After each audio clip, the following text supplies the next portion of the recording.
My mom would be at all my sporting events. Let's say I was playing football, okay?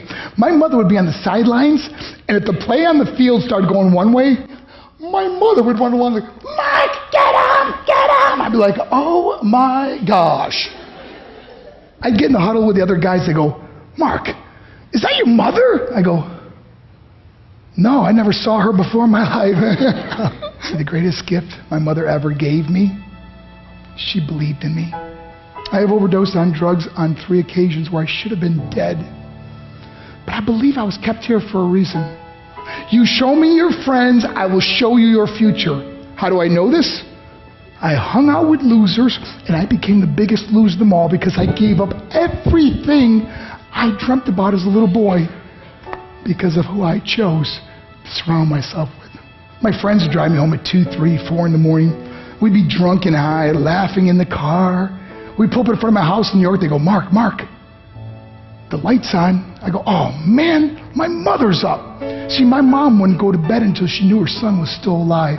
I'd walk in, she'd say, hi Mark, how was your night? I go, it was good, Mom, I'm just gonna go to bed. She goes, can I talk to you for a minute? I go, Mom, I'm tired, I'm just gonna go to bed. She goes, Mark, I haven't seen you all day and all night. Can I please talk to you? I said, man, just leave me alone. You bug me. I'd slam my bedroom door on the one person who believed in me.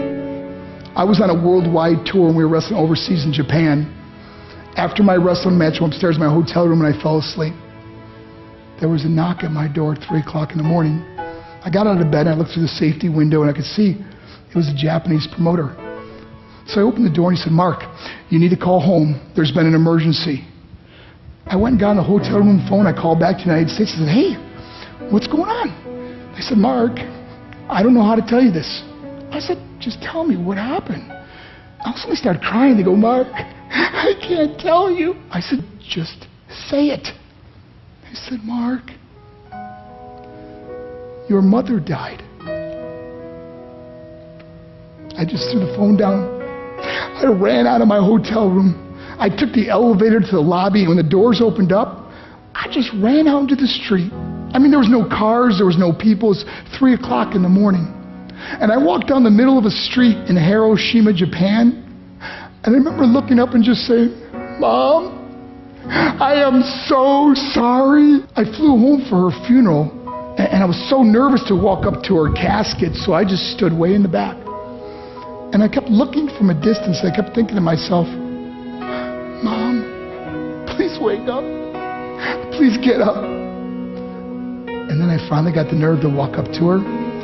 And as I got closer, I could see my mom for the first time. I mean, she was so beautiful. She was dressed in white. I mean, she looked like an angel. And I just stood over her and I said, Mom, you are my hero. Everything I am, everything I hope to be was because of you. You loved me so much, you gave me a life. You're the only one that ever believed in me. How did I repay her? By getting drunk, by getting high, by getting stupid, by hanging out with losers? For what? All she ever wanted to do was talk to me. I wish I could talk to you now, Mom.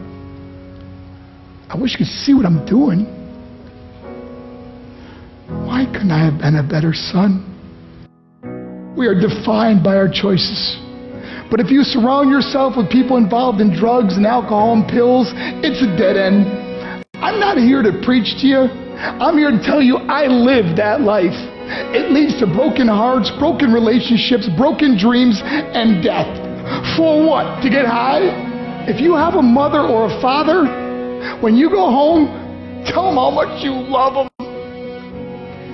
See, my whole life was about being rich and famous. I had to be a millionaire. I had to win the race. I had to win the race at the expense of my marriage, my family, my friends. For what? To be all alone in the world? I learned what is truly important, and that is how precious this gift of life is, and our families, and how quickly it can be taken away. See, I no longer live in time. I live in moments. See, it's not what's in your pocket that matters. It's what's in your heart that truly matters. Love Love is just a word until somebody comes along and gives it meaning. You're the meaning.